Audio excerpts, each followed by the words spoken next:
Torch والا ہاتھ مسلسل ہل رہا تھا، پھر روشنی ایک جگہ تھمی، درختوں کے بیچ اسے وہ نظر آئی تھی، زمین پر ننگے پاؤں اکڑو بیٹھی، تھوڑی گھٹنوں پہ رکھے۔ فارس نے گہری سانس خارج کی اور چھوٹے چھوٹے قدم اٹھاتا اس تک آیا۔ پتوں اور سوکھی ٹہنیوں کے جوگرز تلے کچلنے کی کرچ کرچ کی نے خاموشی کو توڑا۔ وہ اس کے قریب آ رکا۔ آپ ادھر کیوں بیٹھی ہیں؟ گھر چلیں؟ وہ نہیں ہلی، گردن بھی نہیں اٹھائی۔ سمر، ہم سارے مسئلے گھر جا کر سلجھا سکتے ہیں، اٹھیے۔ جب اس نے جواب نہیں دیا تو فارس نے ٹارچ زمین پہ رکھی اور اس کے سامنے درخت سے ٹیک لگا کر خود بھی اکڑو بیٹھ گیا۔ آپا نے جو بھی کہا دل سے نہیں کہا، وہ آپ کو ہرٹ کر کے خود بھی ہرٹ ہے، مجھے پتہ ہے، ان سے ناراض مت ہو۔ میں کسی سے ناراض نہیں ہوں، سادی سے بھی نہیں تھی، وہ ہلکا سا بولی تو آواز رندی ہوئی تھی۔ ٹارچ پتوں پہ پڑی تھی، روشنی مخالف سمت کے درختوں پہ پڑ رہی تھی۔ سمر کا چہرہ اندھیرے میں تھا۔ ان کو پتہ ہے آپ سادی سے خفا نہیں تھی، نہ ان کو یہ بات اذیت دے رہی ہے۔ سمر نے سر اٹھا کر اسے دیکھا، اس کی آنکھوں میں آنسو تھے۔ سادی میری وجہ سے نہیں گیا، میں نے اسے نہیں بھیجا، میں 4 سال سے اس سے ناراض بھی نہیں تھی، مجھے یہ لگتا تھا کہ بچے اب مجھ سے محبت نہیں کرتے، اس لیے میں پیچھے ہٹ گئی تھی، مگر میں غلط تھی اور مجھے اس کے لیے بہت دکھ ہے۔ آنسو ٹپ ٹپ آنکھوں سے گر رہے تھے۔ کون سی لونگ، کہاں کا خشت، دونوں کو بھول گیا تھا۔ رات کا سناٹا اور جنگل کے اونچے درخت خاموشی سے سن رہے تھے، سامنے تنے سے ٹیک لگائے۔ فارس نے دکھ سے اسے دیکھا۔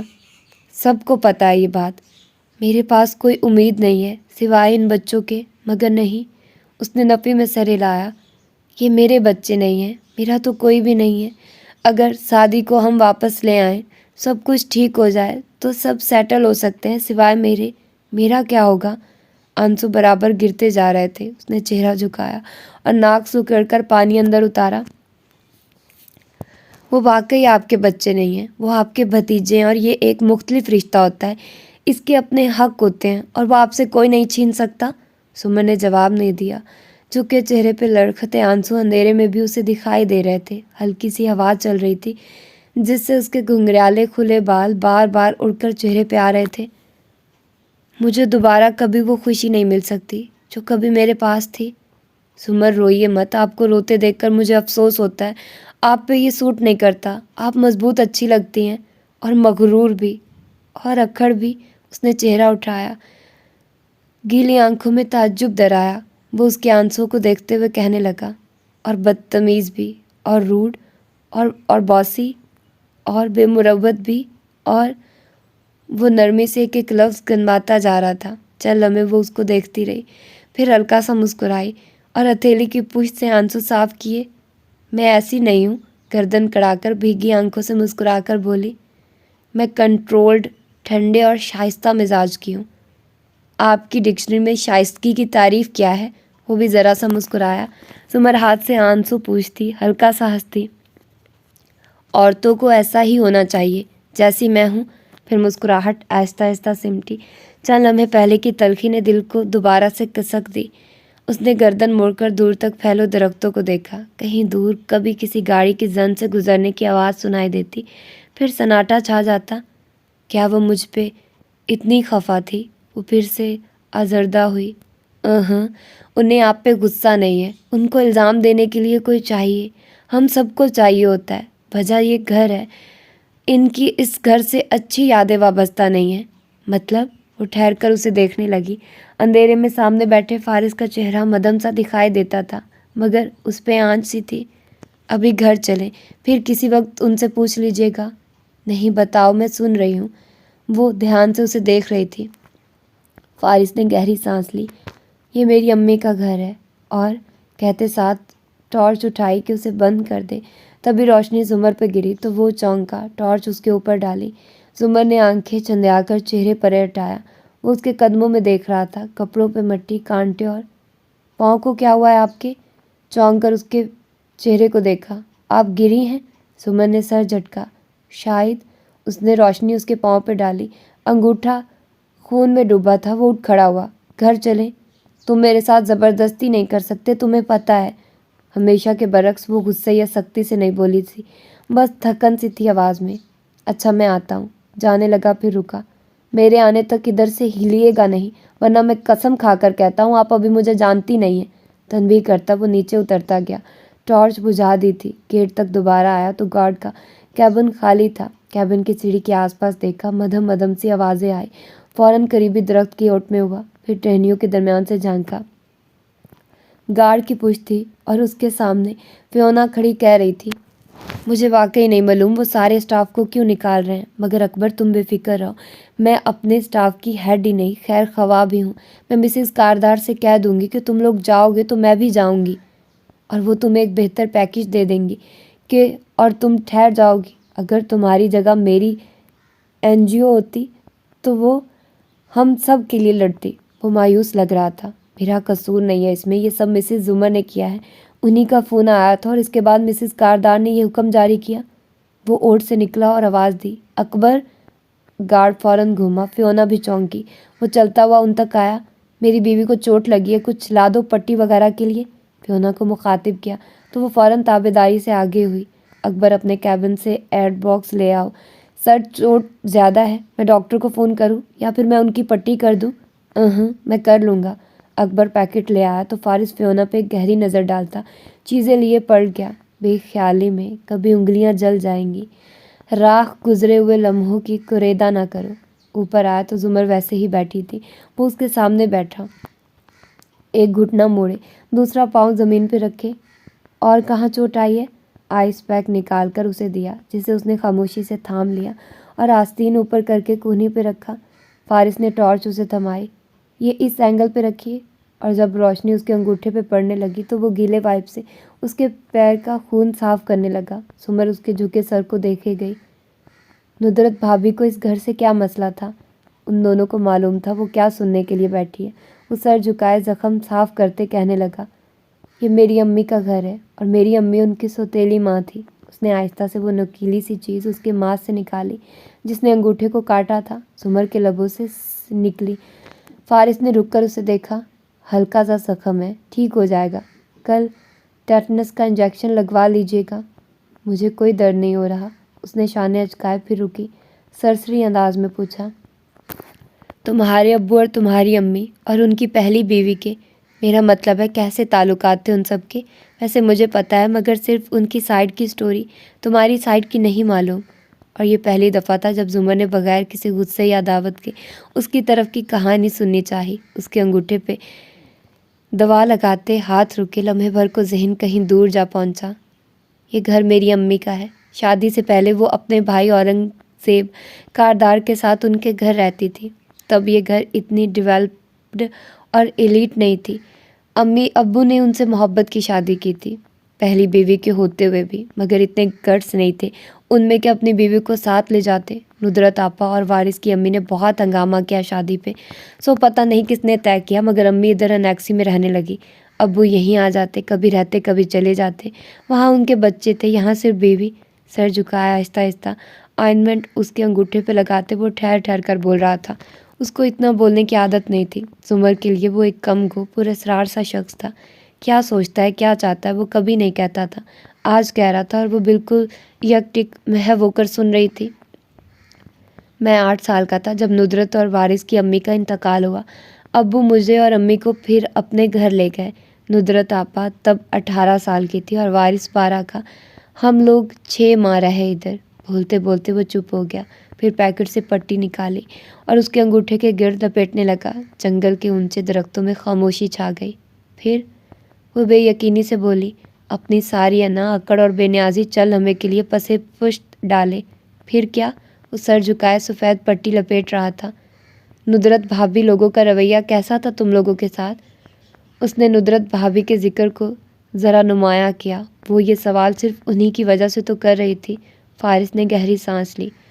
وہ مجھ سے نفرت کرتے تھے اور میری ماں سے بھی، ہم سے بات بھی نہیں کرتے تھے۔ امی بھی کوئی بہت صابر شاکر خاتون نہیں تھی، ماموں جیسا غصہ تھا ان میں بھی، مجھ میں بھی۔ خیر بہت جھگڑے ہوا کرتے تھے آپا اور امی کے۔ وارث لڑتا نہیں تھا، مگر جہاں میں آ کر بیٹھتا وہ اٹھ جاتا، اگر بول رہا ہوتا تو مجھے دیکھ کر چپ ہو جاتا۔ ہم 6 ماہ وہاں رہے، بدترین دن تھے وہ۔ پھر واپس کیوں چلی گئی تمہاری امی؟ اس نے نرمی سے پوچھا۔ پتہ نہیں کیوں اس مہیب تاریخ جنگل میں اس کے ساتھ بیٹھے اسے 4 سال پہلے کی وہ گولیاں، وہ فون کال سب بھولنے لگا تھا۔ اسے لگ رہا تھا وہ فارس غازی سے پہلی دفعہ مل رہی ہے۔ امی نہیں گئی تھی، میں گیا تھا۔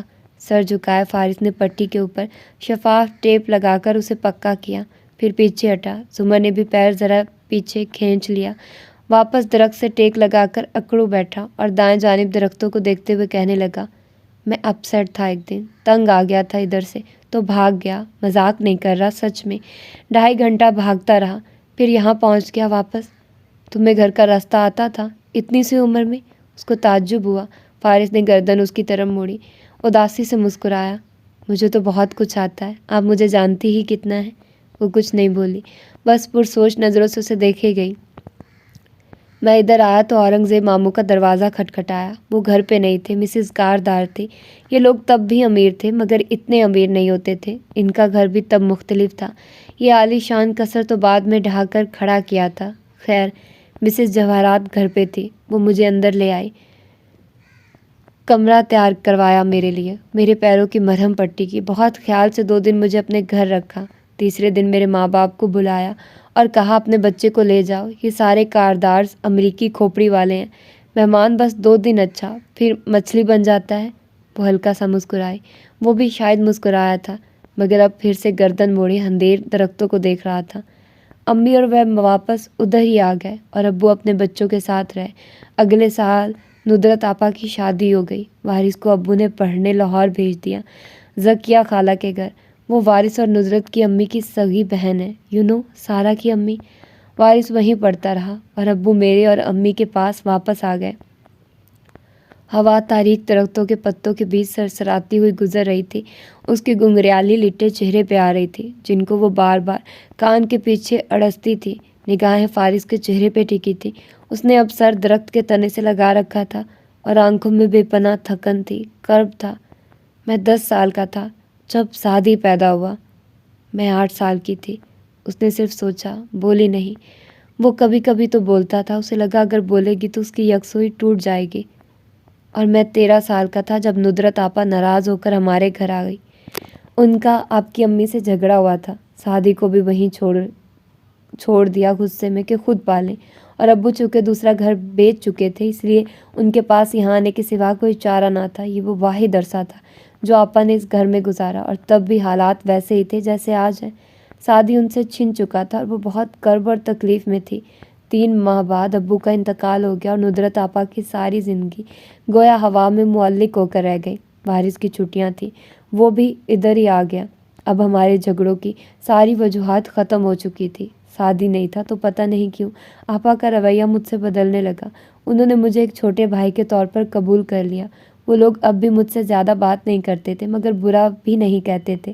پھر آپا کی صلح ہو گئی تو وہ چلی گئی اور وارث بھی۔ میں اور امی ادھر ہی ہوتے۔ وہ پوری توجہ سے سن رہی تھی۔ میں 18 سال کا تھا جب امی فوت ہوئی، تب آپا آئی اور مجھے اپنے ساتھ اپنے گھر لے گئی۔ اس صلح کے بعد ہی آپ کے بھائی نے ان کو الگ گھر لے دیا تھا۔ میں کافی عرصہ ان کے گھر رہا، ہنا تب 1 سال کی تھی، مگر اس کے بعد آپا اور وارث نے ہمیشہ میرا خیال رکھا۔ ہم لوگوں نے ایک دوسرے کو سمجھنا شروع کر دیا اور ہمارے سارے اختلافات پتہ نہیں کہاں غائب ہو گئے، بلکہ وارث اور میں تو بہت اچھے دوست بن گئے تھے۔ وہ یاد کر کے کہتا جا رہا تھا، پھر بھی تم نے اسے قتل کر دیا۔ خوبصورت رات کا فسوں چھناکے سے ٹوٹا۔ وہ کہہ کر ایک دم چپ ہو گئی۔ فارس نے چونک کر اسے دیکھا، پھر آنکھیں میچ کر جیسے بہت سارا ضبط کیا، اور جب آنکھیں کھولی تو زمر نے دیکھا اس کے تاثرات اب سخت ہو چکے تھے۔ وہ ہاتھ جھاڑتے ہوئے اٹھ کھڑا ہوا، پیکٹ اٹھا لیا۔ یہ عورت کسی دن واقعی میرے ہاتھوں ایک قتل کروائے گی۔ سحری کا وقت شروع ہونے والا ہے، گھر چلیں، سب پریشان ہوں گے آپ کے لیے۔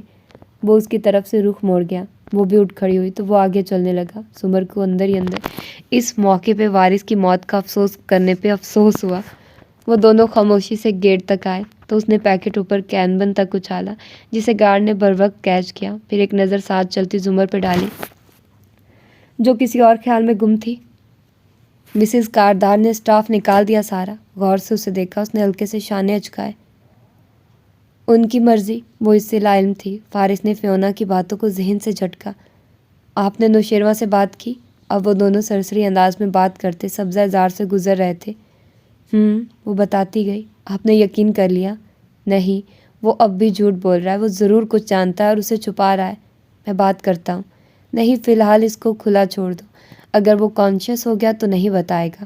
جب وہ دونوں اندر آئے تو ہنا، سیم اور ابا ویسے ہی لاؤنج میں بیٹھے تھے۔ ان کو پرسکون اور نارمل سا آتے دیکھ کر ان سب کے بھی سانس بحال ہو گئے۔ پھر کسی نے کسی سے کچھ نہیں پوچھا۔ صداقت کو ہنا نے بلا لیا۔ وہ آ کر سحری تیار کرنے لگا۔ زمر دہی کا پیکٹ اور چمچ لیے اوپر کمرے میں چلی گئی۔ ندرت نے بھی سحری کمرے میں ہی کی۔ باقی سب نیچے خاموش سے لاؤنج میں بیٹھے رہے۔ جب فجر اتر آئی اور سورج طلوع ہو کر تپتا سنہرا ہو گیا اور سب اپنے کمروں سے نکلے تیار ہو کر ایک نئے دن کے آغاز کے لیے، تو زمر باہر آئی اور ندرت کو سلام کیا۔ انہوں نے جواب بھی دیا اور یہ بھی پوچھا کہ وہ ابھی ریسٹورنٹ جائے گی یا بعد میں۔ زمر نے بھی اتنے ہی نارمل انداز میں بتایا کہ وہ پہلے کورٹ جائے گی، ایک کلائنٹ کی سماعت ہے، اور پھر ریسٹورنٹ آئے گی۔ اور یہ سب کہتے ہوئے سب نے دیکھا کہ اس نے وائٹ گولڈ کی نتھ پہن رکھی ہے، مگر کسی نے نہیں پوچھا کہ وہ لونگ کہاں گئی۔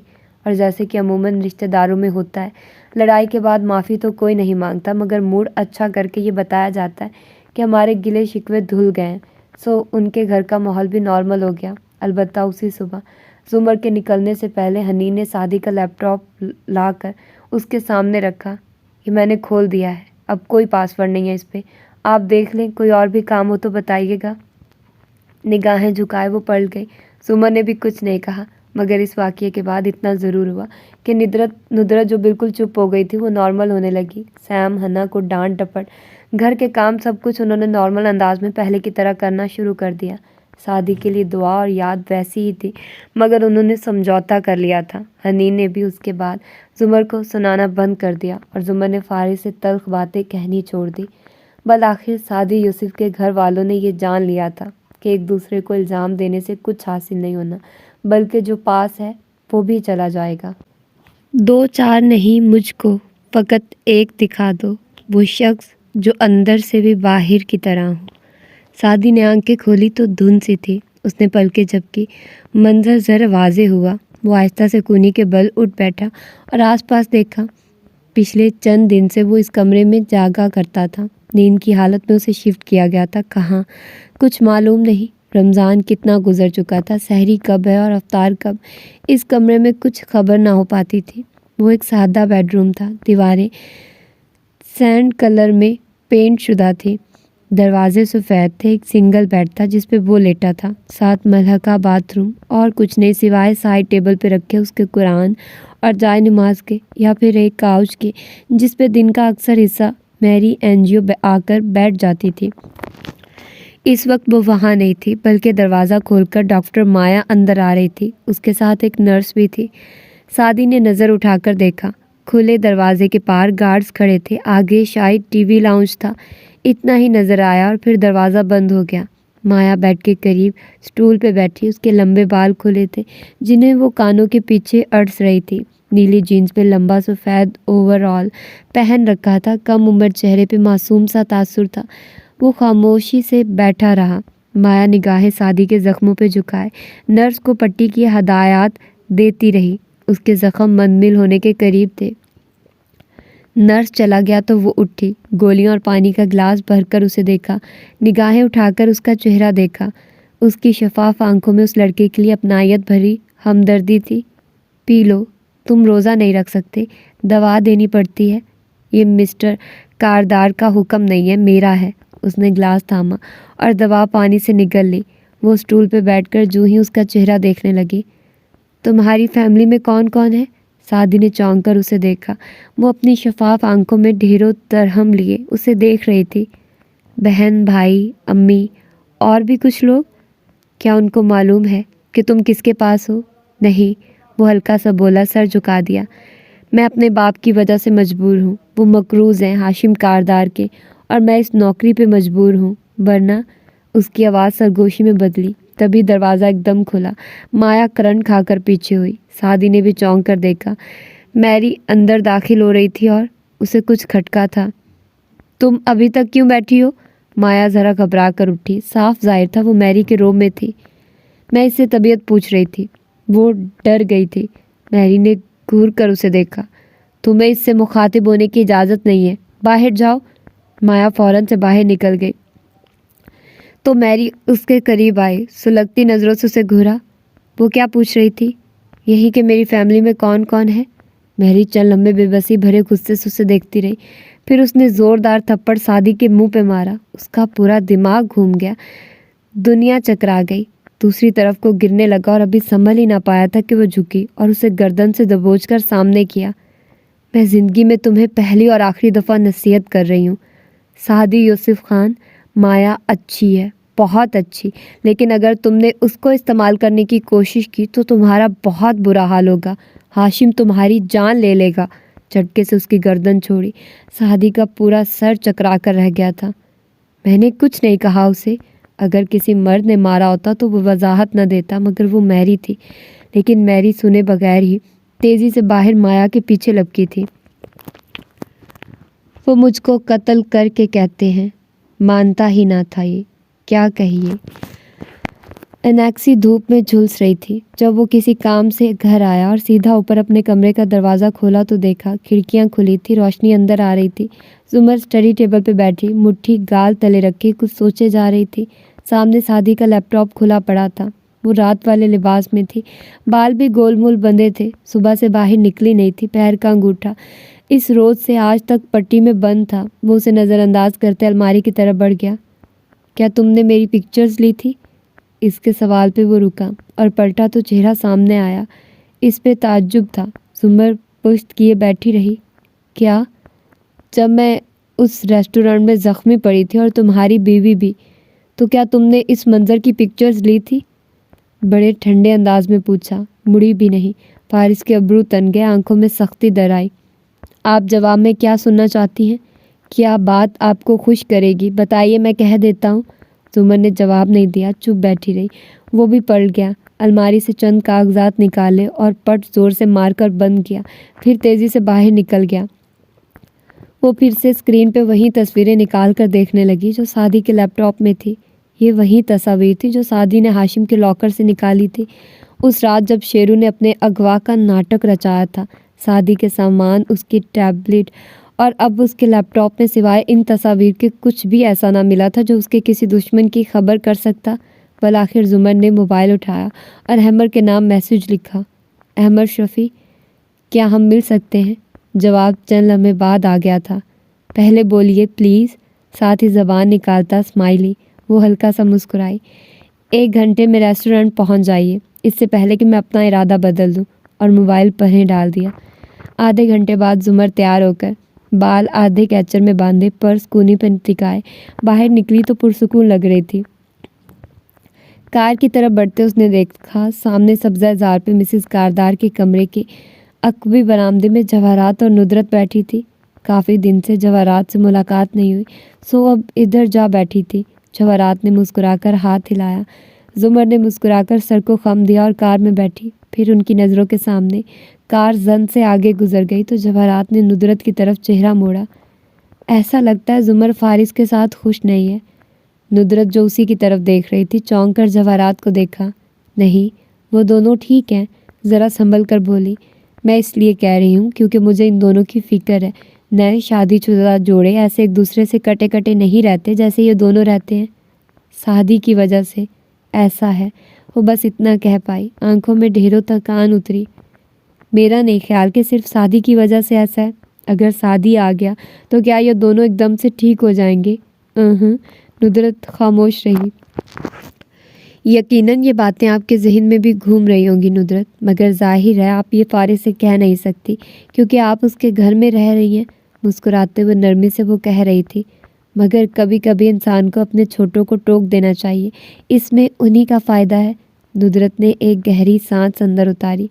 نہیں مسز کاردار، میاں بیوی کے معاملے میں ہمیں نہیں بولنا چاہیے۔ ایک دوسرے کو الزام دینے سے صرف گھر کا ماحول خراب ہوتا ہے، اور پھر یہ گھر تو میرے ابو اور بھائی کا ہے، میرا اپنا ہی ہوا، اس لیے مجھے سب کا سوچنا چاہیے۔ اپنے ازلی گھریلو اور سادہ انداز میں وہ کہتی گئی۔ جواہرات کو بات پسند نہیں آئی مگر خاموش رہی۔ وہ اٹھی تو فیونا آئی، ایک ننھا سا باکس اور خط کا لفافہ سامنے کیا۔ کوئی ڈرائیور تھا، آپ کے لیے دے گیا ہے، کہہ رہا تھا اوپر نام لکھا ہے، کہہ کر وہ پلٹ گئی۔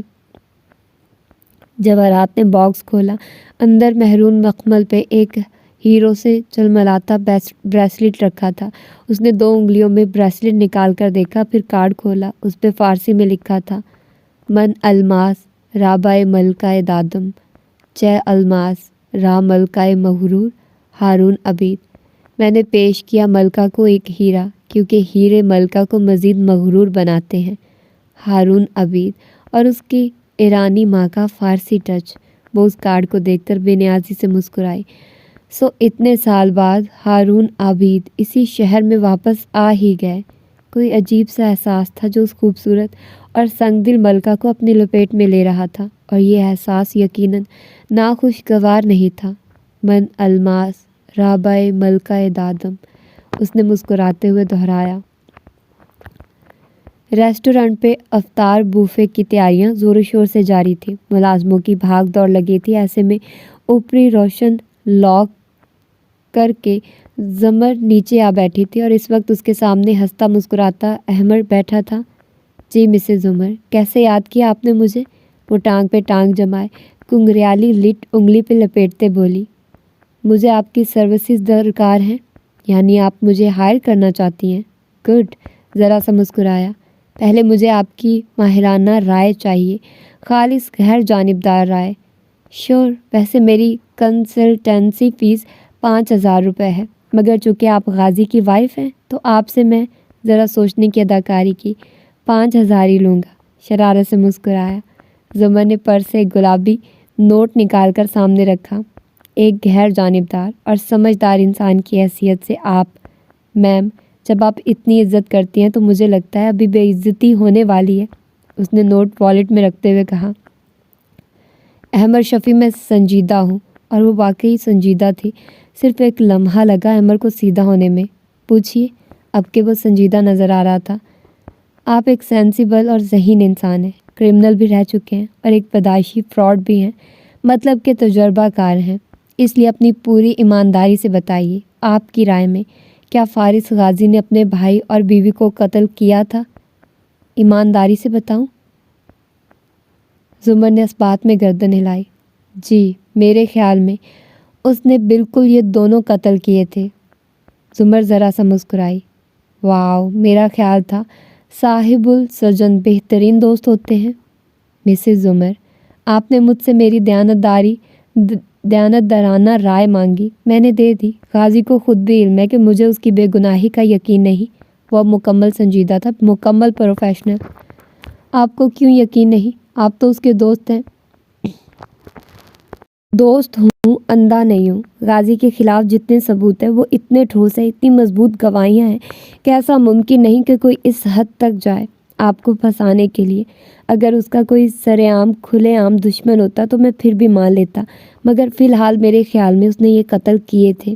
ہاں، آپ کے برعکس میں اسے مارجن دے سکتا ہوں، اس کی بیوی اور بھائی اس کو دھوکہ دے رہے تھے، اس کے پاس اور کوئی راستہ نہیں تھا۔ میرے خیال میں بھی ایسا ہی ہے، اس نے واقعی وہ قتل کیے تھے اور مجھ پہ گولی چلائی تھی۔ چند لمحوں کی خاموشی چھائی رہی۔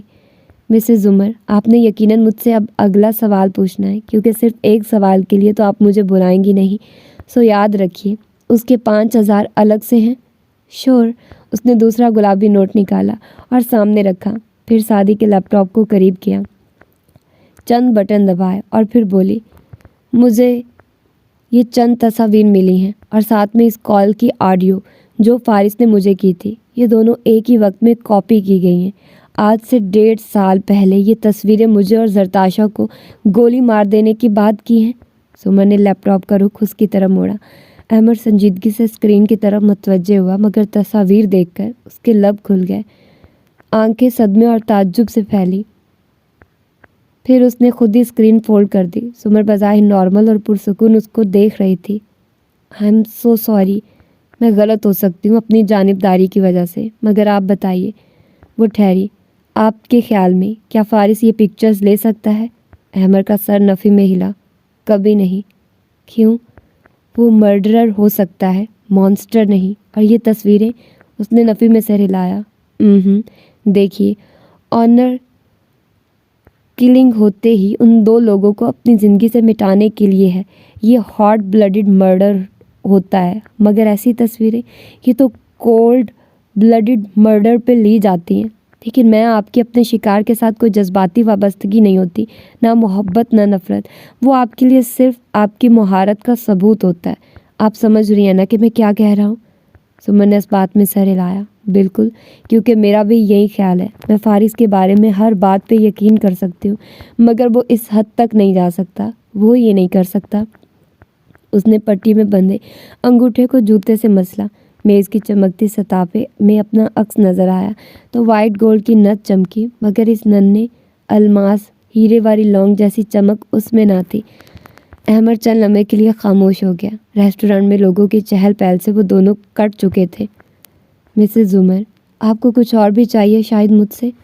زمر نے ہلکی سی گردن ہلائی۔ مجھے ایک قابل اعتماد انویسٹیگیٹر چاہیے، اور مجھے پتہ ہے کہ آپ اپنے کام میں مہارت رکھتے ہیں۔ میں چاہتی ہوں آپ مجھے پتہ کر کے دیں یہ تصویریں ہوٹل کے کس کمرے سے لی گئی ہیں، کس نے لی، اور سعدی کو یہ کہاں سے ملی۔ مجھے لگتا ہے وہاں کوئی اور بھی تھا، یہ فارس نہیں ہے تو پھر کون ہے؟ ہو سکتا ہے اسی شخص کا سعدی کی گمشدگی میں ہاتھ ہو۔ فارس کے دشمن ہیں اور سعدی کو اسی کے دشمنوں نے غائب کروایا ہے۔ شور، میں پتہ لگانے کی کوشش کرتا ہوں اور آپ کو کہنے کی ضرورت نہیں، یہ میرے اور آپ کے درمیان رہے گا۔ فارس، سمر کچھ کہتے کہتے چپ ہو گئی۔ احمد نے اسے دیکھا۔ جی، آپ کا کبھی کسی غصہ ور آدمی سے واسطہ پڑا ہے احمد؟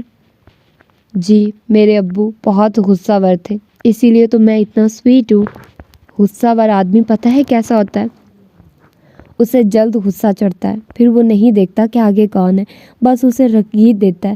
پھر غصہ ٹھنڈا ہوتا تو معافی مانگتا ہے، دوبارہ کبھی غصہ نہ کرنے کا وعدہ کرتا ہے، اور کچھ دن بعد پھر وہی حرکت کرتا ہے۔ مگر فارس، وہ ایک طرف ایک غسیلہ انسان مشہور ہے، مگر کوئی چیز اڈاپٹ نہیں ہوتی اس کی پرسنالٹی اسکیچ میں، ایڈپ نہیں ہوتی۔ کچھ غلط ہے۔ وہ جیل میں کیسا تھا؟ وہ اپنا سارا وقت، مطلب زیادہ وقت، لڑائی جھگڑوں میں گزارتا تھا، فڈے، گروہ بندیاں، اور وہ دوسروں کے لیے ہی لڑتا تھا۔ اگر اتنا وقت وہ اپنے لیے پریزن رائٹس حاصل کرنے کے لیے لگاتا تو آج جیل جنت بن چکی ہوتی۔ ویسے میں ایک تحریک شروع کرنا چاہتا ہوں قیدیوں کے پرزن رائٹس کے حوالے سے، اور تھینک یو احمد، وہ ذرا تکان سے مسکرائے۔ تو آپ میرے لیے کام کریں گے؟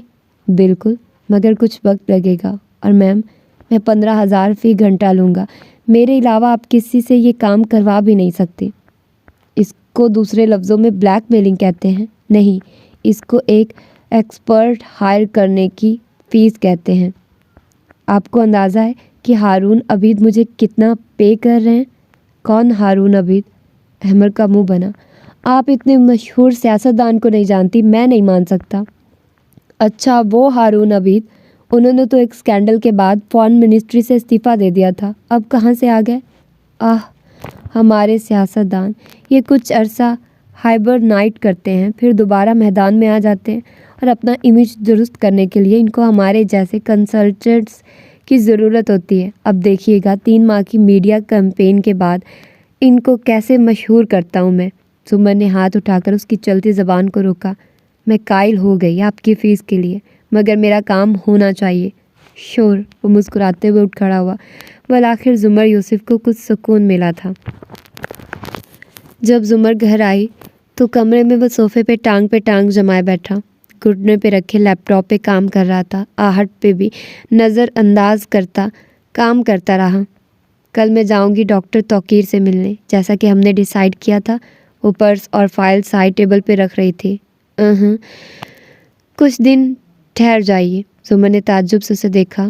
فارس، نیاز بیگ والے واقعے کو 8 دن گزر چکے ہیں، ہم مزید کتنا انتظار کریں گے؟ اگر تب تک سعدی نہ رہا تو؟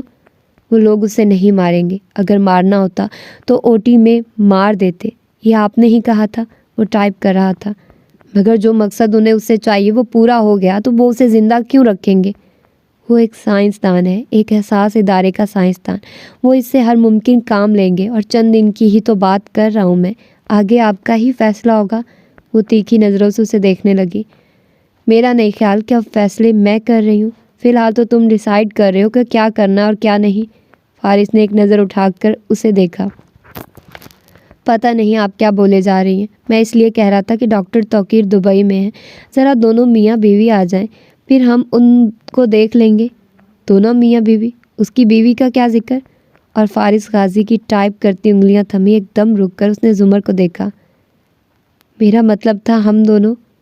نہیں، تمہارا یہ مطلب نہیں تھا۔ وہ سامنے کھڑی چپتی ہوئی نظروں سے اسے دیکھ رہی تھی۔ تم نے اس کی بیوی کا ذکر کیوں کیا؟ زمر، میں سارے دن کا تھکا ہوا آیا ہوں، کیا اس وقت میرا دماغ خراب کرنا ضروری ہے؟ ایک دم غصے سے اکتا کر اٹھا اور لیپ ٹاپ اٹھائے باہر نکل گیا۔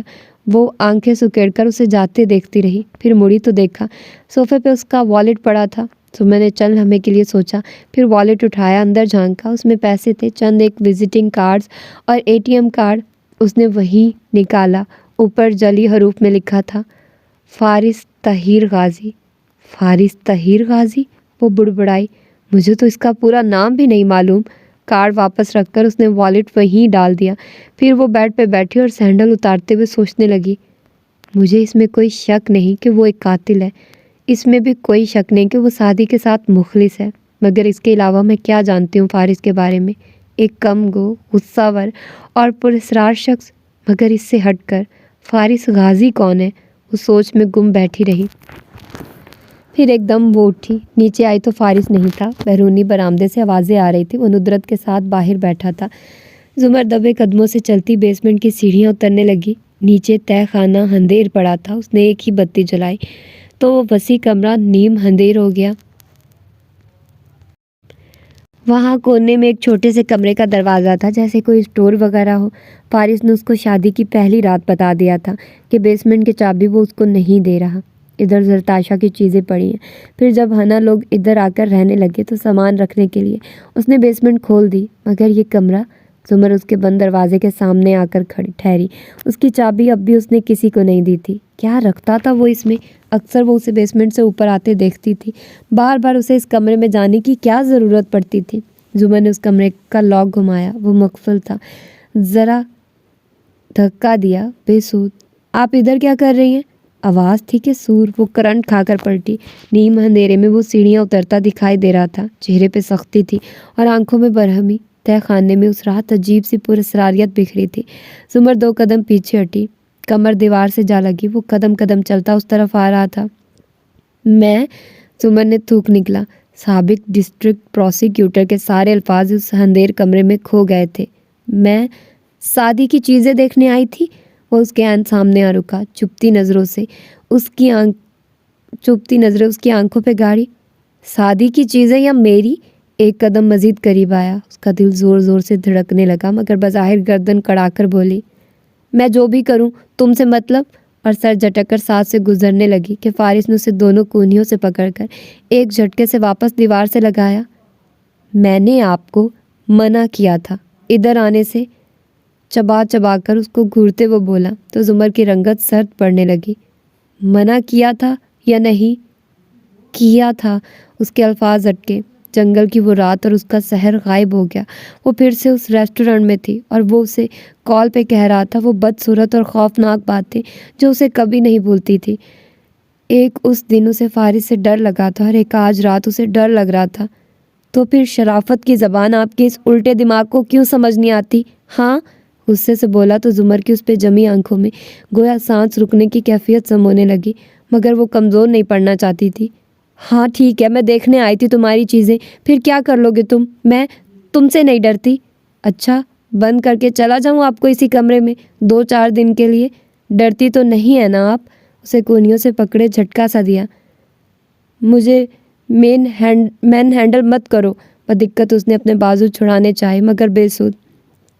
میری بات کان کھول کر سنیے زمر بی بی، پرتپش نظروں سے اسے دیکھتے وہ چبا چبا کر بولا، میں جتنا آپ کا لحاظ کرتا ہوں اتنی آپ بڑھتی جاتی ہیں۔ کسی دن مجھ سے واقعی اپنا قتل کروا کر رہیں گی، اس لیے آئندہ اگر میں نے کبھی آپ کو اپنی چیزوں کے قریب بھی پٹکتے دیکھ لیا نا تو دیکھیے گا کہ کیا حال کرتا ہوں آپ کا۔ ابھی جانتی نہیں ہیں آپ مجھے۔ جھٹکے سے اسے چھوڑا اور وہ ایک لمحے کے لیے بھی نہ رکی، تیزی سے بھاگتی ہوئی سیڑھیاں چڑھتی گئی۔ ابا اور سیم کے کمرے سے ملحقہ اسٹڈی روم میں آ کر اس نے دروازہ لاک کر لیا، پھر گہرے گہرے سانس لیتی دروازے سے پوچھ ٹکائے آنکھیں بند کیے کتنی ہی دیر کھڑی رہی۔ تمہیں اس سے شادی ہی نہیں کرنی چاہیے تھی زمر، اب بھگتو۔ عادت کے برخلاف اس نے خود کو ملامت کیا۔ کتنی ہی دیر پھر وہ ادھر ہی کھڑی رہی، یہ تو طے تھا کل صبح تک وہ واپس کمرے میں نہیں جائے گی۔ آج دوسری دفعہ اسے فارس سے ڈر لگا تھا۔ سعدی یوسف کا وہ کمرہ سجن خاموش پڑا تھا۔ دفتن باتھ روم کا دروازہ کھلا اور وہ باہر آتا دکھائی دیا۔ وہ قدرے لڑکھڑا کر چل رہا تھا۔ بیڈ کا سہارا لیا اور بیٹھا، پھر بند دروازے کو دیکھا، چند لمحے سوچا اور جھک کر سائڈ ٹیبل کا دراز کھولا۔ اندر ایک پیچ رکھا تھا جو اس نے سنک کے نیچے سے اتارا تھا۔ اس نے یہ پیچ بالکل خشک کر کے ادھر رکھا تھا۔ اب چند دن بعد وہ اسے نکال کر دیکھ رہا تھا۔ پیچ پہ زنگ لگ چکا تھا۔ سعدی مسکرایا۔ اس نے اپنی گردن کو چھوا جہاں ہلکا ہلکا سا پسینہ مسلسل آیا رہتا تھا۔ اس کا شک ٹھیک تھا۔ ہوا نم تھی، کچھ زیادہ ہی نم۔ وہ یقیناً کسی ایسے شہر میں تھا جو سمندر سے قریب تھا، اور ہاشم کو لگتا ہے کہ میں بھاگنے کی کوشش نہیں کروں گا تو یہ اس کی بھول ہے۔ پیچ رکھ کر اس نے ٹیک لگائی اور سائڈ ٹیبل سے قرآن اٹھا لیا۔ چہرے کے زخم اب تقریباً منمل ہو چکے تھے، البتہ وہ پہلے سے کمزور لگتا تھا۔ آج کتواں روزہ ہے؟ کچھ نہیں معلوم۔ وہ کتنے سپارے پڑھے گا؟ کوئی حساب نہیں۔ کبھی دل چاہتا تو پڑھتا جاتا، کبھی اتنا بیزار اور اداس ہوتا کہ دو دن قرآن نہ کھولتا۔ سب اس وقت کیا کر رہے ہوں گے؟ امی چھوٹے باغیچے والے کمرے میں افطاری بنا رہی ہوں گی۔ کبھی ماموں اور پھوپھو بھی آ جایا کرتے ہوں گے، اور ابا تو اب امی اور حنا کے ساتھ رہتے ہوں گے۔ اس نے بھٹکتے ذہن کو قرآن کے صفحات پہ مرکوز کرنا چاہا۔ میں پناہ مانگتا ہوں اللہ کی دھتکارے ہوئے شیطان سے۔ تعوذ پڑھ کر اس نے النمل وہیں سے کھولی جہاں سے اس روز چھوڑی تھی۔ اور بے شک ہم نے دیا داؤد اور سلیمان کو علم۔ سعدی کے ابرو ستائشی انداز میں اٹھے۔ گھر والوں کی یاد محو ہونے لگی۔ واہ اللہ تعالیٰ، اس طرح کی آیات اور یہ شاہانہ انداز، the king of all kings. جب آپ فرماتے ہیں ہم نے یہ کیا تو مجھے بہت اچھا لگتا ہے، بہت فخر محسوس ہوتا ہے۔ میں بتوں کو پوجنے والوں، انسانوں کو خدا کا بیٹا ماننے والوں اور قبروں کو سجدہ کرنے والوں کے سامنے گردن اٹھا کر فخر سے کہہ سکتا ہوں کہ دیکھو میرا رب تو یہ ہے، بادشاہوں کا بادشاہ، میرے اور اس کے درمیان کوئی تیسرا نہیں ہے۔ نرمی سے مسکراتے سر جھکائے وہ کہہ رہا تھا۔ اور اللہ کی باتیں تو ختم نہیں ہوتی۔ سو سعدی نے آیات کے الفاظ پہ توجہ دی۔ ہم نے دیا داؤد اور سلیمان کو علم، اور ان دونوں نے کہا سب تعریف اللہ کے لیے ہے جس نے فضیلت دی ہم کو بہت سے مومن بندوں کے اوپر۔ اس نے رک کر ذرا سوچا، کتنی امیزنگ بات ہے اللہ تعالیٰ۔ اکثر ہماری فیملیز میں کہیں بچوں میں سے ایک یا دو بہت لائق نکلتے ہیں، ماں باپ اپنی تربیت پہ اتراتے ہیں اور وہ بچے اپنی ذہانت پہ، مگر آپ کہتے ہیں کہ جیسے داؤد علیہ السلام کے 19 بیٹوں میں سے صرف ایک سلیمان علیہ السلام کو آپ نے خاص علم عطا کیا تھا، ویسے ہی ہر ایک کو مجھے بھی علم آپ نے ہی دیا، عمل بھی آپ دیتے ہیں۔ اگر ماں باپ دیتے تو ساری اولاد کو دے دیتے، مگر باقی اولاد کو بھی آپ نے ضرور کچھ اور عطا کیا ہوتا ہے۔ پتہ ہے اللہ تعالیٰ، لوگ مجھ سے اکثر پوچھتے ہیں سعدی تمہیں اتنا اچھا قرآن کس نے سکھایا؟ میں کہتا ہوں مجھے میرے رب نے سکھایا ہے۔ آپ اسی سے علم کے لیے دعا کریں، وہ آپ کو مجھ سے بھی اچھا قرآن سکھائے گا۔ قید خانے کا وہ کمرہ اس تپتی دوپہر میں بھی کھلے پہاڑی مقام کی طرح ٹھنڈا ہو گیا تھا۔ سعدی ارد گرد سب کچھ بلائے بس ان الفاظ کو پڑھ رہا تھا۔ اور وارث ہوئے سلیمان داؤد کے، اور کہا سلیمان نے کہ اے لوگو، ہم سکھائے گئے ہیں پرندوں کی بولیاں، اور ہمیں عطا کی گئی ہے ہر چیز، بے شک یہ وہ فضل ہے جو روشن ہے۔ گھنگریالے بالوں والے لڑکے کی مسکراہٹ گہری ہوئی، اور فلمی اداکاروں، سیاسی لیڈرز اور ایسے تمام لوگ جن کی وجہ شہرت وہ کام ہے جو اللہ کو نہیں پسند، ان سب کی پرستش کرنے والے پرستاروں کے سامنے میں گردن اٹھا کر کہہ سکتا ہوں کہ دیکھو میرے آبا تو یہ لوگ ہیں جو انبیاء ہیں، جو اتنی شان سے بات کرتے ہیں، انہیں اللہ نے کیا کیا نہیں عطا کیا، اور انہوں نے اپنا علم روک کر نہیں رکھا، بخل نہیں کیا، نعمتوں کا اعتراف کیا، اور یہی شکر ہوتا ہے۔ اور ہم لوگ، اس کی مسکراہٹ اداسی میں بدلی، ہمیں تو ذرا سا ہنر آ جائے ہم کسی کو بتاتے نہیں کہ کہیں وہ ہم سے اچھا نہ کر لے۔ اتنے تنگ دل کیوں ہیں اللہ تعالیٰ ہم؟ کمرے میں اس وقت سکینت ہی سکینت اتری تھی، ٹھنڈی میٹھی سی چھایا، اور وہ سر جھکائے آگے پڑھنے لگا۔ اور اکٹھے کیے گئے سلیمان کے لیے ان کے لشکر، جنوں میں سے اور انسانوں میں سے اور پرندوں میں سے، تو وہ پورے ضبط میں رکھے گئے تھے۔ سعدی نے آنکھیں بند کر کے یاد کرنا چاہا، اللہ تعالیٰ، ضبط کے لیے جو لفظ آپ نے استعمال کیا وہ اس کا اصل لغوی مطلب کیا تھا بھلا؟ کچھ دماغ آج کل سست رہتا تھا، سو ذرا دیر سے یاد آیا۔ ہاں، فوج کو ترتیب وار حصوں میں رکھنا ایک دوسرا مطلب بھی تھا۔ ذرا ذہن پہ زور دیا، شاید روکنا اور منع کرنا۔ سو بات یہ ہے اللہ تعالیٰ، آنکھیں کھول کر وہ ذرا سکون سے اپنی بات سمجھانے لگا کہ جنوں اور پرندوں کو تو رہنے دیں، صرف انسانوں پہ حکمرانی کرنے کے لیے، اپنا راج قائم کرنے کے لیے، بھلے وہ گھر کا ہو یا کسی ادارے کا یا دوسرے ملک کا، ڈسپلن سب سے زیادہ ضروری ہے۔ اور جب اس ڈسپلن کو بھی ڈسپلن کرنا چاہیے، نہ زیادہ روک ٹوک ہو نہ کم۔ خیر، پھر کیا ہوا؟ بہترے بار پڑھی صورت ہر دفعہ نئی لگتی، سو دلچسپی سے اگلی آیت کی طرف آیا، یہاں تک کہ وہ سلیمان علیہ السلام جب آئے چیونٹیوں کی ایک وادی تک، وہ ہلکا سا مسکرایا۔ یہ چیونٹیاں اسے کتنی پسند تھی، تو کہنے لگی، ایک ملکہ چونٹی، اے چونٹیوں، اپنے گھروں میں داخل ہو جاؤ، یہ نہ ہو کہ بے خبری میں سلیمان اور اس کے لشکری تمہیں رون ڈالے۔ ارے واہ، آج کی آیات اتنی ریگل آ رہی ہے، اللہ تعالیٰ، میں تو خود کو ایک قیدی محسوس ہی نہیں کر رہا۔ پہلے آپ، پھر سلیمان علیہ السلام، پھر چیونٹی، ہر کسی کی اپنی شان ہے۔ اس نے کھلے دل سے سراہا۔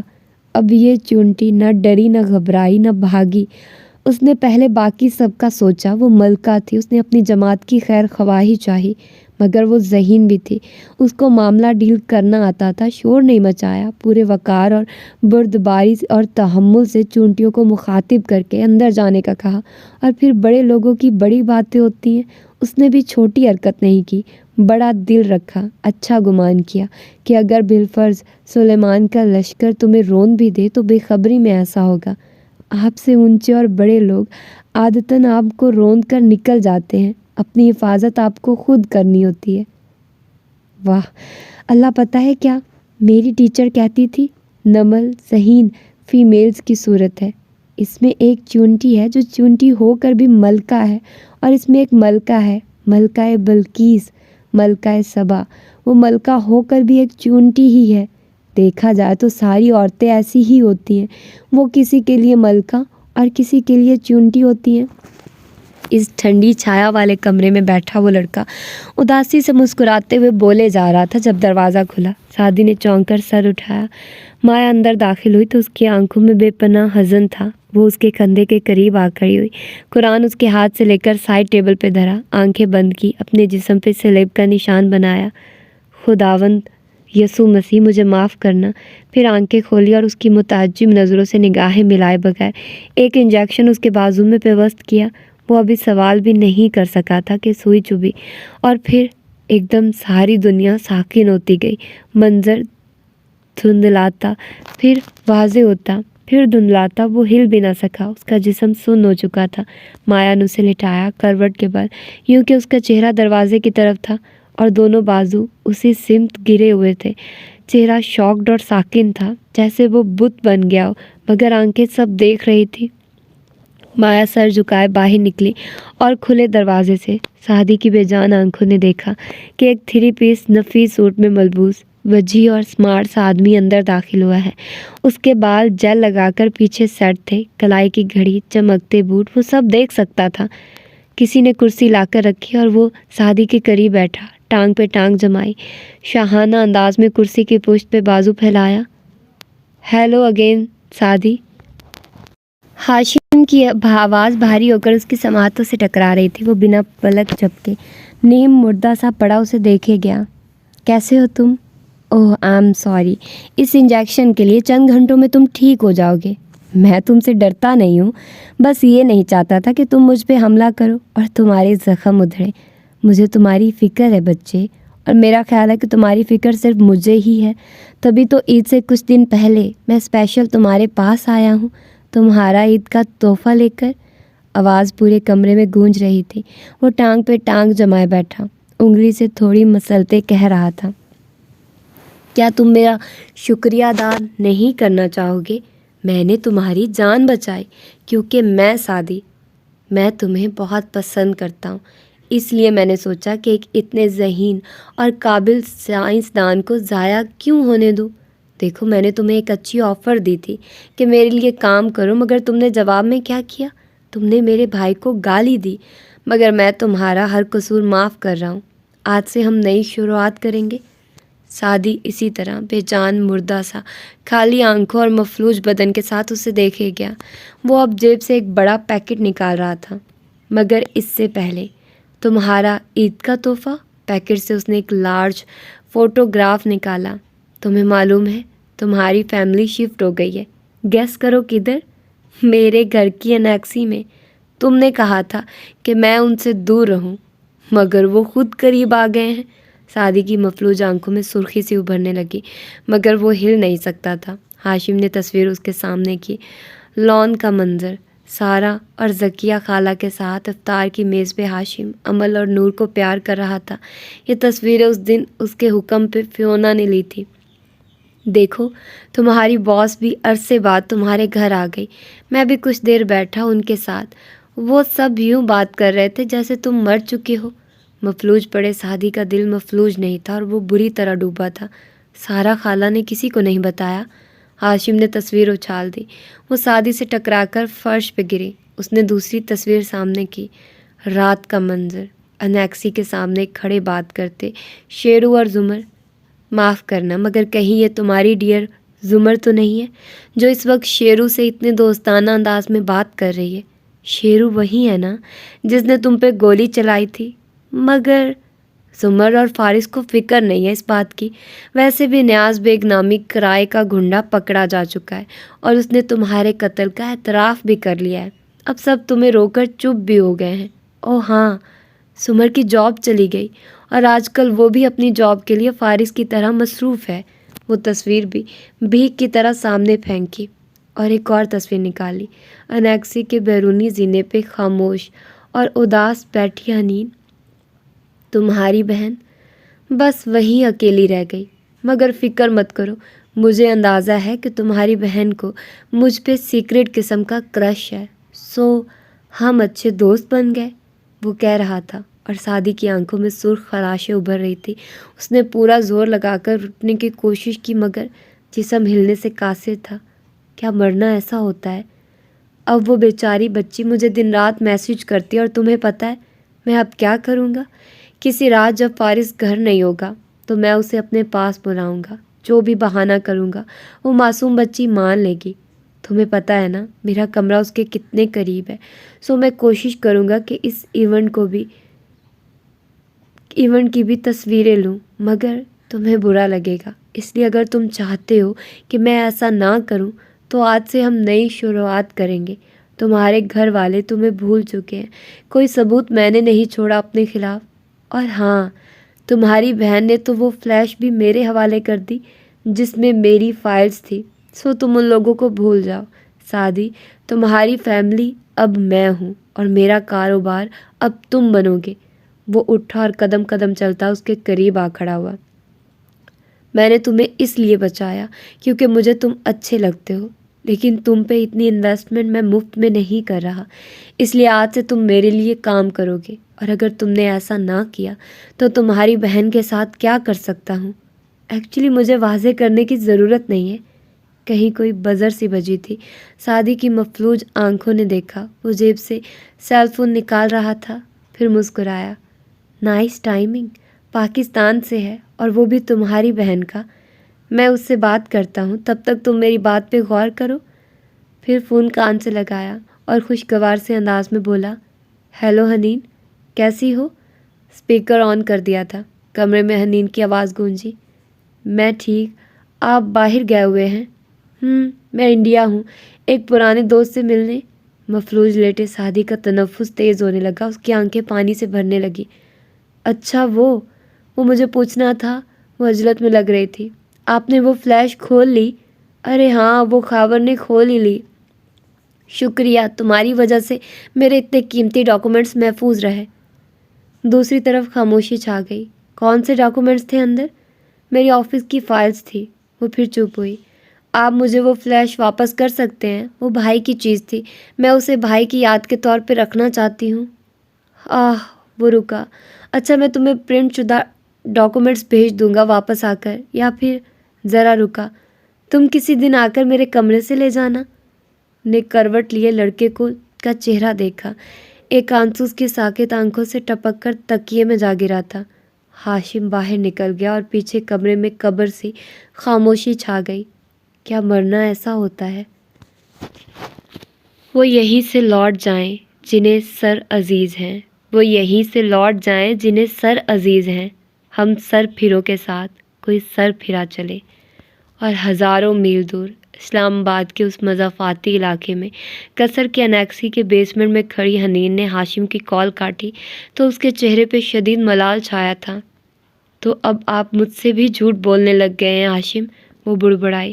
آپ نے وہ فلیش کھولی ہی نہیں، یا پھینک دی، یا کسی کو دے دی۔ اگر کھولتے تو دیکھ لیتے کہ اس میں میرے 2 کورین ڈرامے تھے جو میں نے اسی رات لاک کر کے آپ کے لیے تیار رکھے تھے، کیونکہ میں آپ کو بتانے کی غلطی کر چکی تھی اور اب ناراض نہیں کر سکتی تھی۔ مگر آپ نے کیسے مجھ سے جھوٹ بول دیا؟ سر جھٹکا اور پھر اپنے سامان سے اس نے علیسا کے نیکلس کے ساتھ رکھی سفید فلیش ڈرائیو نکالی جو سعدی نے اس کو دی تھی۔ آپ کو تو اس ڈرائیو کا رنگ بھی نہیں پتہ تھا، تو یہ آپ کی کیسے ہوئی؟ اتنا جھوٹ! اس کا دل بری طرح دکھا۔ محبت ایک طرف، لیکن میں بھائی کی چیز آپ کو نہیں دیکھ سکتی تھی۔ اس نے باکس بند کیا اور فلیش لیے اوپر زینے چڑھنے لگی۔ آخر دیکھوں تو صحیح، اس میں اتنا کیا خاص ہے جو سعدی بھائی اور ہاشم دونوں اس کو حاصل کرنا چاہتے تھے۔ کچھ دیر بعد وہ لیپ ٹاپ کھولے لاؤنج میں بیٹھی تھی، فلیش لگا رکھی تھی اور وہ اس پروگرام کو سمجھنے کی کوشش کر رہی تھی جس کے ذریعے ان ڈاکومنٹس کو مقفل کیا گیا تھا۔ تبھی زمر سیڑھیاں اتر کر نیچے آئی۔ میں بیسمنٹ میں جا رہی ہوں، ہنا فارس آئے تو اسے بتا دینا کہ نیچے تہہ خانے میں جو اسٹور روم بنا ہے اس کا لاک توڑوایا ہے میں نے آج۔ اطلاع دے کر وہ نیچے چلی آئی۔ ہنا نے بے دھیانی سے اس کی بات سنی۔ ذرا دیر بعد ہی فارس گھر میں داخل ہوا تو اسے لیپ ٹاپ پہ کام کرتے دیکھا۔ تمہارے ہاتھ میں کمپیوٹر؟ خیریت؟ دروازہ لاک کرتے اس نے ایک اچڑتی نگاہ گھر پہ ڈالی جو رات کی خاموشی میں ڈوبا تھا۔ جی، اور پپو نیچے آپ کے اسٹور تک گئی ہیں، اس کا لاک توڑوایا تھا آج انہوں نے۔ وہ الجھی بیٹھی تھی، بے توجہی سے بتایا، اور فارس غازی کا دماغ ایک دم گھوم کر رہ گیا۔ پھر تیزی سے سیڑھیوں کی طرف لپکا۔ سب رفتاری سے زینے پھلانگتا نیچے آیا تو وسیع تہہ خانہ تاریک پڑا تھا۔ کونے والے کمرے کا دروازہ بند تھا اور وہ اسی دروازے سے کمر ٹکائے سینے پہ بازو لپیٹے کھڑی تھی، منتظر۔ وہ غصے سے سرخ چہرہ لیے جارحانہ انداز میں اس کی طرف بڑھا۔ کس کی اجازت سے آپ نے اس کمرے کا لاک توڑوایا؟ منع کر کے گیا تھا نا میں کہ… غضبناک ہو کر اس کی آنکھوں میں دیکھتا وہ غراتے ہوئے قریب آیا کہ دفتن رکا۔ زمر بس ٹھنڈی آنکھوں سے اسے دیکھ رہی تھی۔ اتنا کیوں ڈر گئے ہو؟ میں نے تو ہنا سے مذاق کیا تھا۔ فارس نے بے اختیار ہو کر دروازے کو دیکھا، وہ لاکڈ تھا۔ اس نے گہری سانس لی، وہ اس کو اکسا رہی تھی۔ کیا چاہتی ہیں آپ؟ پلیز اپنا غصہ مجھ پہ ضائع مت کرنا، کیونکہ نہ میں تم سے ڈرتی ہوں اور نہ میں کبھی اس کمرے کا لاک توڑواؤں گی، بلکہ تم مجھے خود یہ کمرہ کھول کر دکھاؤ گے، ٹھنڈے انداز میں وہ کہہ رہی تھی، اور تم مجھے خود بتاؤ گے کہ تم اس میں کیا رکھتے ہو، تم سارا دن کیا کرتے ہو، تم 4 سال سے کیا کرتے رہے ہو، تم ہمیشہ کہیں جا رہے ہوتے ہو، کہیں سے آ رہے ہوتے ہو۔ تم سے شادی سے پہلے میں نے اس ریسٹورینٹ میں آ کر تم سے صرف سچ بولا تھا، دشمنی اپنی جگہ، دیانت داری اپنی جگہ، سو اب سچ بولنے کی باری تمہاری ہے۔ وہ کچھ دیر لب بھینچے برہمی سے اسے دیکھتا رہا۔ ڈرتا نہیں ہوں آپ سے، صرف اس لیے اپنی کچھ چیزیں الگ رکھتا ہوں کیونکہ اگر آپ دیکھیں گی تو میرے ساتھ کام نہیں کریں گی۔ سمر 2 قدم آگے آئی، تیکھی نظریں اس کی آنکھوں پہ گاڑی۔ فارس، جیسے ہم نے نیاز بیگ کو گھیرا ویسے ہی سلمت شاہ کو بھی گھیر لیں گے، اور آہستہ آہستہ سعدی کے ہر ایک مجرم کو۔ مجھے کم از کم سعدی کے معاملے میں تم پہ اعتبار ہے، لیکن میں صرف اتنا جاننا چاہتی ہوں کہ فارس طاہر غازی کون ہے۔ کم از کم مجھے معلوم ہونا چاہیے کہ میں کس کے ساتھ کام کر رہی ہوں۔ فارس نے گہری سانس لی اور پھر جیب سے چابیوں کا گچھا نکالتا اس کمرے کے دروازے تک آیا، ایک چابی لاک میں گھمائی اور پھر دروازہ کھول دیا۔ فائنلی ان کے بھی تعلقات اچھے ہو رہے ہیں. اور میں نے کہا تھا نا حنین اتنی بھی ڈم نہیں ہے، اس کو سب پتہ ہے، اس کو پتہ ہے کہ وہ کیا کر رہی ہے. تو اس نے مطلب وہ جانتی ہے کہ ہاشم نے اس سے جھوٹ بولا تھا، اور ادھر سے سعدی بیچارہ اس کے ساتھ اتنا برا ہو رہا ہے. آئی نو سعدی چھوٹ جائے گا، بٹ مجھے یہ یاد نہیں ہے کہ وہ کیسے چھوٹے گا، کس وجہ سے چھوٹے گا، اس کی کون مدد کرے گا، کون اس کو چھڑائے گا، لیکن وہ چھوٹ ضرور جائے گا. اور حنین بھی کچھ نہ کچھ جان ضرور لے گی. اور میرا خیال ہے اب زمر کو بھی کچھ آئیڈیا ہو جائے گا کہ میرا خیال ہے ہاں فارس اس کو کیا دکھانے لے جا رہا ہے، وہ اس کیس پر انویسٹیگیٹ کر رہا ہوگا نا کہ وہ اس کو کیسے گولیاں لگی، اس کی بیوی کی کیسے ڈیتھ ہوئی. کیونکہ ہم لوگ تو جانتے ہیں بھائی، ہمیں تو پتہ ہے نا کہ فارس نے قتل نہیں کیا، ہاشم نے قتل کیا ہے. تو اب فارس اکیلے سے انویسٹیگیٹ کر رہا ہوگا اس چیز کو، ٹھیک ہے. تو اب وہ زمر کے ساتھ شیئر کرے گا، ٹھیک ہے. انہوں نے جس طریقے سے ایک چیز کو کیا ہے، جس طریقے سے ایک مجرم کو انہوں نے گھیرا ہے، اب وہ اکٹھے کام کریں گے نا تو وہ اور زیادہ اچھے سے کام کریں گے. بعد میں حنین بھی ان کے ساتھ شامل ہو جائے گی. اور یار بہت ایکسائٹنگ ہونے والا ہے ناول، اور میں بہت زیادہ ایکسائٹیڈ بھی ہوں اس کے لیے. تو پھر دیکھتے ہیں کہ آگے کیا ہوتا ہے. پھر ملتے ہیں اس کی اگلی ایپیسوڈ میں. اپنا ڈھیر سارا خیال رکھیے گا. اللہ حافظ.